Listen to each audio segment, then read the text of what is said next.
Olá pessoal, sejam bem-vindos aqui a mais um vídeo do canal Ponto de Acumulação. E nesse vídeo a gente está dando início a uma série de vídeos que é um curso de Python com xadrez. Como assim Python com xadrez? Na verdade é um curso de Python com foco em um projeto específico, que nesse projeto a gente vai desenvolver engines de xadrez para jogar uma contra a outra.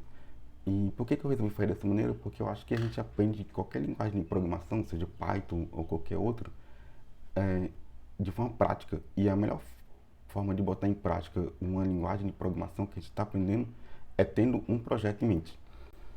E nesse curso a gente vai pegar desde a base, os conceitos primários de variáveis, e passando por conceitos mais avançados como funções e posteriormente programação orientada a objetos, mas tudo isso tem em mente esse projeto de xadrez. A gente vai ter exemplos relacionados a xadrez, a gente vai ter tudo isso em mente. Eu vou dar um script que eu criei aqui em Python, e o que esse script vai fazer? Ele pega duas engines de xadrez, que são na verdade duas engines aleatórias, significando que os movimentos que elas fazem são totalmente aleatórios, mas é bem divertido ver isso. Então vou rodar aqui o script. Então demora 3 segundos para entre um movimento e outro, porque eu setei dessa maneira, né, para não ficar algo muito rápido. Então você vê aqui que as engines estão jogando, fazendo movimentos aleatórios, certo? E aí eles vão ficar jogando até eventualmente chegar ao final da partida. Então espero que tenha ficado claro aí o objetivo desse projeto, né? Na verdade desse projeto que são aulas de Python com foco nesse projeto em xadrez. Então ao final da última aula eu espero que qualquer um que faça esse curso seja capaz de criar exatamente esse mesmo script que eu criei, certo? Que é um script complexo, envolve, como disse, programação orientada a objetos. A gente tem uma classe para definir as peças, tem uma classe para definir o tabuleiro, tem classe para definir cada uma das engines que estão jogando ali. Então, e a gente vai fazer um curso bem passo a passo. E vamos até começar aqui explicando como é que vai ser esse curso, né? Como é que vai ser esse curso? Esse curso vai ser bem teoria mais prática. Então a gente vai ter as aulas teóricas, né? Explicando os conceitos, explicando os exemplos, né? Mas também muito na prática. Durante a aula mesmo eu vou ter alguns exemplos, alguns scripts que eu vou rodar com vocês no Google Colab e no VS Code, para vocês verem como está acontecendo. Mas quando eu digo que tem prática também, é porque também vai ter exercícios, que a gente só aprende uma linguagem de programação fazendo, botando a mão na massa mesmo, né? Fazendo a mão, escrevendo os códigos, lidando com os erros que acontecem, só assim que a gente aprende. Então, na maioria das aulas, vai ter exercícios no final para vocês praticarem a teoria que foi desenvolvida em cada aula, certo? E, como eu disse, como o objetivo final é a gente criar esse script com essas engines de xadrez, então a maioria dos exemplos vão envolver xadrez, né? Claro que nem sempre vai dar para fazer isso, certo? Mas sempre que possível os exemplos vão envolver alguma coisa, um xadrez ou alguma brincadeira com, por exemplo, o nome de jogadores de xadrez famosos. E um disclaimer que precisa ser feito aqui é que para essa primeira aula a gente vai fazer muito mais teoria do que prática. Na verdade não vai ter nenhuma prática hoje, fora aquele código que eu rolei aí há poucos minutos atrás. Não vai ter nada implementado hoje nessa aula, certo? Porque essa aula vai ser uma aula muito mais introdutória, falando um pouco da história e da teoria do Python e de linguagem de programação em geral. Então, se você é uma pessoa que está um pouco mais ansiosa para ver a mão na massa, ver como que começar de fato a lidar com Python, então sugiro que vocês pulem essa aula e vão direto para a próxima, caso ela já esteja disponível. Eu deixo vocês explorarem, não tem nenhum problema. Mas eu aconselho que vocês vejam essa aula porque vai ser bem interessante. Ela vai contar um pouco da história, um pouco do que é uma linguagem de programação, que são conceitos não apenas interessantes, mas eu acho que importantes para qualquer programador saber. Muito bem, feito esse disclaimer, podemos então iniciar aqui a aula, e a pergunta que a gente se falava no começo é: o que é Python? E aqui está uma resposta bem simples e direta, né? Apesar de ser um pouco longa, né? Então, Python é uma linguagem de programação de alto nível, de propósito geral, multiparadigma e open source.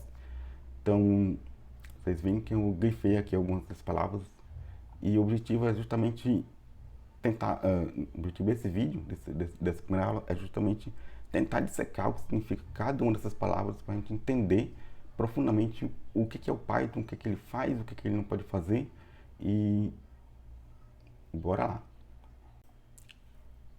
Pois muito bem, então nesses próximos minutos a gente vai filosofar um pouco e teorizar e entender um pouco o que são cada um desses conceitos que a gente acabou de ver sobre o Python, né? Então, antes de começar a falar de linguagem de programação em si, eu gostaria de falar um pouco, de forma mais geral, o que são linguagens, né? E aí, novamente, gostaria de fazer um outro disclaimer, né? Que eu não sou linguista, eu não trabalho com linguística, então se tiver, talvez eu fale alguma besteira aqui, talvez alguma coisa incompleta. Então, se você trabalha com linguística ou sabe um pouco mais, deixe também nos comentários aí o que vocês acham dessa parte que vai vir logo em seguida, né? Então, mas o que são linguagens, né? Então, a gente pode entender uma linguagem como um sistema, um meio que permite uma comunicação entre duas coisas, né? Entre duas entidades, certo? E essas coisas, enfim, pode ser duas pessoas, pode ser dois computadores, pode ser uma pessoa e um computador, então por isso que chama de entidades, porque não necessariamente são pessoas, enfim. E do ponto de vista linguístico, né, uma linguagem ela tem dois fatores principais. Ela tem um vocábulo e uma gramática, né? Então, um vocabulário, né? Vocabulário são os elementos que constituem essa linguagem e a gramática são, digamos, as regras de como esses símbolos devem se comportar para que formem algo que faça sentido, certo? Então, por exemplo, a gente tem a linguagem falada e também a linguagem escrita, que são bem relacionados, né? Em geral, a linguagem escrita é a transcrição da linguagem falada, certo? Apesar de que a linguagem falada é uma linguagem que muitas vezes não segue estritamente as regras gramaticais às quais a linguagem escrita está submetida.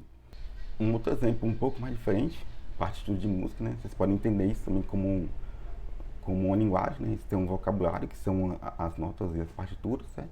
E tem as regras de como que a gente organiza e lê essas partituras, né? Que seria a gramática. E um outro exemplo mais relacionado a isso que a gente está propondo fazer, né? Que é a notação algébrica do xadrez, certo? Existe o vocabulário, que são os movimentos possíveis e as posições desse movimento, as peças, né? Então, tudo isso, né? Descrito na notação algébrica. E também tem as regras da notação do xadrez que dizem se uma determinada notação faz ou não sentido nesse contexto, né? Então, isso aqui são alguns exemplos de linguagens. Está um pouco realmente abstrato, um pouco abrangente, mas eu quis trazer isso para deixar claro de que linguagem não se limita à nossa linguagem falada, nossa linguagem escrita, nem muito menos à linguagem de programação, que, por exemplo, é o que a gente vai fazer aqui nesse curso de Python. E, falando em linguagem de programação, vamos tentar entender de forma mais abrangente e precisa o que exatamente é uma linguagem de programação, certo? Então, as linguagens de programação, elas são códigos, digamos assim, que nós humanos utilizamos para repassar instruções para o computador. Isso por quê? Porque um computador, e aí eu poderia entrar aqui em toda a teoria da computação, mas eu não vou fazer isso, mas um computador é basicamente uma máquina que só entende uma linguagem, que é o código binário. O computador só entende zeros e uns, certo? E fica um pouco difícil para um ser humano se comunicar nessa linguagem. Não é impossível, assim, certamente é possível, se você treinar muito, se comunicar em código binário, mas é algo que não é natural para um ser humano. É muito diferente da nossa linguagem falada, é muito diferente da nossa linguagem escrita. Então, para que a gente não precise programar um computador usando código binário, a gente criou linguagem de programação. Como o código binário está muito distante do que o ser humano está acostumado, a gente precisa de uma linguagem intermediária entre a nossa linguagem escrita e a linguagem que o computador entenda para fazer essa comunicação. Então, de forma resumida, é isso. Uma linguagem de programação é uma linguagem que possui o seu vocabulário, possui a sua gramática, certo? Que é utilizada por humanos, mas com o objetivo de que, após ela ser traduzida em código binário, o computador possa utilizar. Então, é meio que uma ponte. O objetivo de uma linguagem de programação é fazer essa ponte entre o computador, que só entende zeros e um, e o ser humano, que entende, obviamente, bem a linguagem escrita e a linguagem falada.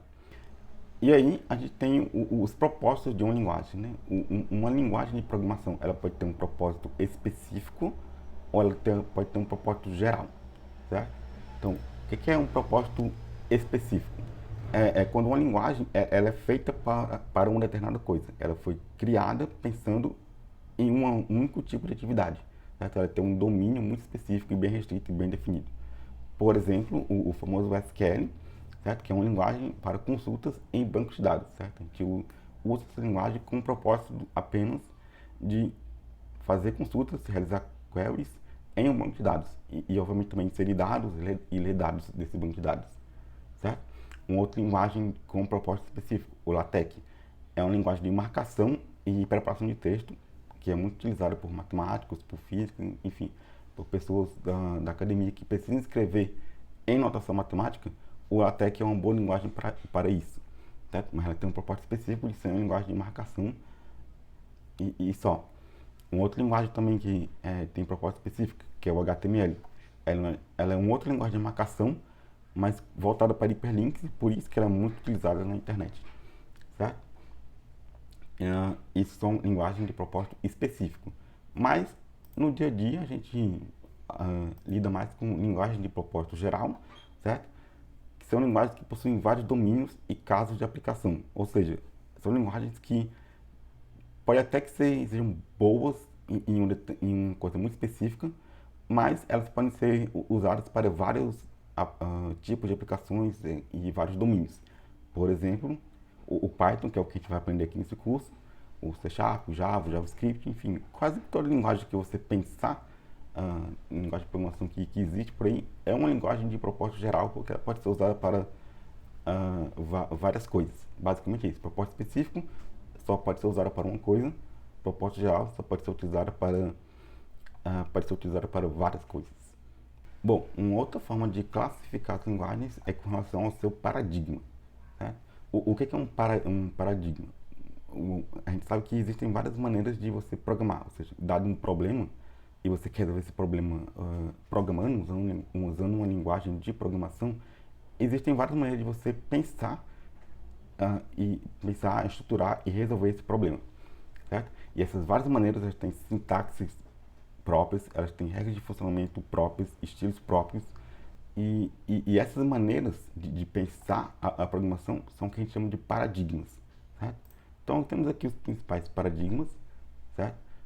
Eu não vou entrar em muitos detalhes, porque, como eu disse, eu também não tenho o objetivo aqui de dar um curso de introdução à ciência da computação, certo?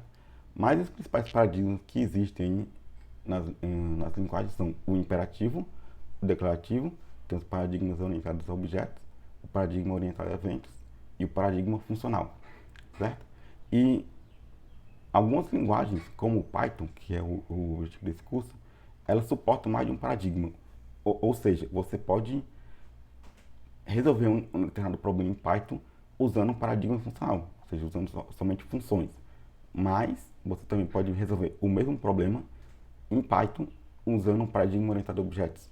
Ou você pode fazer algo apenas simplesmente imperativo, certo? Então, Python é uma linguagem que suporta diversos paradigmas na maneira como você pode escrever o código, certo? Então, por isso que a gente diz que o Python é uma linguagem multiparadigma. Então, acho que deve ter ficado um pouco mais claro o que significa cada uma dessas palavras que eu grifei aqui nessa frase. Então, o Python é uma linguagem de programação.